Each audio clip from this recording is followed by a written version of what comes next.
హైదరాబాద్లో పాత కరెన్సీ నోట్ల కలకలం రేపింది. రద్దైన నోట్లను మార్చేందుకు నిందితులు యత్నించగా ముఠాను గుర్తించి central zone task force arrest చేశారు.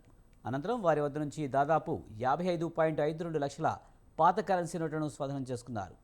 ప్రధాన నిందితుడు హుసేన్ సహా అంజాన్ ఖాన్, భాస్కర్, షేక్ నజీమాను పోలీసులు అరెస్ట్ చేశారు.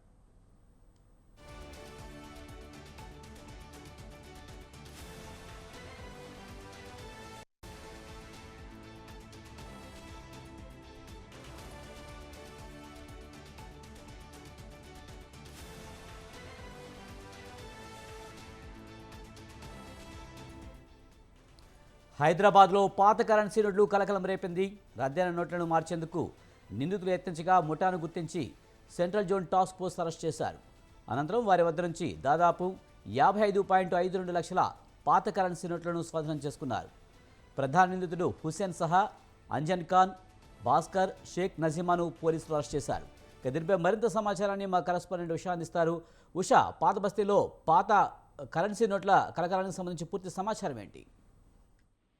విజయ్, హైదరాబాద్ లో పాత కరెన్సీ నోట్ల కలకలం. రద్దయిన నోట్లను మార్చేందుకు నిందితులు యత్నం చేశారు. ముఠాను అరెస్టు చేశారు సెంట్రల్ జోన్ టాస్క్ ఫోర్స్ పోలీసులు. వీరి వద్ద నుంచి దాదాపు 55.52 లక్షల పాత కరెన్సీ నోట్లను స్వాధీనం చేసుకున్నారు. ప్రధాన నిందితుడు హుసేన్ సహా అంజన్ ఖాన్, భాస్కర్, షేక్ నజీమాన్ కూడా అరెస్టు చేశారు. ప్రస్తుతం ఏదైతే డిమానిటైజేషన్ లో భాగంగా రద్దయినటువంటి కొన్ని నోట్లు ఏవైతున్నాయో వాటన్నిటిని కూడా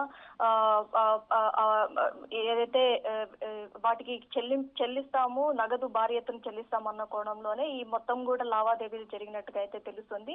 ఈ రద్దయిన నోట్లు ఏదైతే ఉన్నాయో వాటన్నిటిని కూడా ఎలా వీరు ట్రాన్సాక్షన్స్ చేస్తున్నారు అన్న కోణంలో కూడా వీరి మీద ఒక నిఘా పెట్టారు టాస్క్ ఫోర్స్ పోలీసులు. టాస్క్ ఫోర్స్ పోలీసులకి పక్కా సమాచారం అందటంతో వెంటనే అక్కడికి చేరుకున్నారు. వెంటనే అక్కడ ఉన్నటువంటి నలుగురు ఎవరైతే హుసేన్ సహా, అంజన్ ఖాన్, అలాగే భాస్కర్, షేక్ నజీమాను వీరందరినీ కూడా అరెస్టు చేశారు. ప్రస్తుతం వీరి వద్ద నుంచి ఆ పాత నోట్లకు సంబంధించి రద్దయిన నోట్లను ఎలా మార్చుతున్నారు, అలాగే ఈ రద్దయిన నోట్లను మార్చడానికి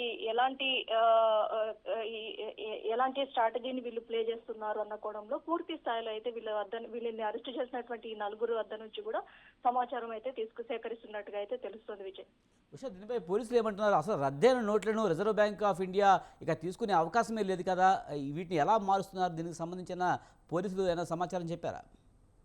ఇందులో కూడా మోసపూరిత కుట్రకోణం అయితే దాగి ఉన్నట్టుగా అయితే తెలుస్తుంది. విజయ్, ప్రస్తుతం ఈ రద్దయిన నోట్లను ఎలా వీళ్ళు చలామణి చేస్తున్నారు, ఈ రద్దయిన నోట్ల ప్లేస్ లో రీప్ చేయడానికి ఆల్టర్నేట్ అంటూ ఏది లేదు. అలాంటిది ఈ రద్దయిన నోట్లను వీళ్ళు ఈ నోట్లను తీసుకొని ఏం చేస్తున్నారు అన్న కోణంలో కూడా ఈ నోట్ల మీదే పూర్తి స్థాయిలో అయితే వీళ్ళ నలుగురు దగ్గర కూడా సమాచారాన్ని అయితే సేకరిస్తున్నారు.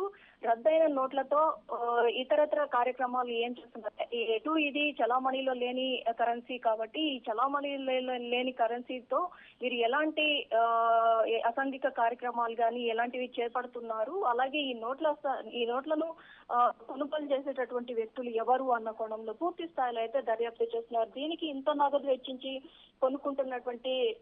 కొనుగోలు చేసినటువంటి వ్యక్తి ఎవరు అన్న కోణంలో కూడా పూర్తి స్థాయిలో పలు కోణాల్లో అయితే ఈ టాస్క్ ఫోర్స్ పోలీసులు ఈ నలుగురు వద్ద నుంచి కూడా వివరాలన్నింటినీ కూడా సేకరిస్తున్నారు. Vijay, right, thank you Usha.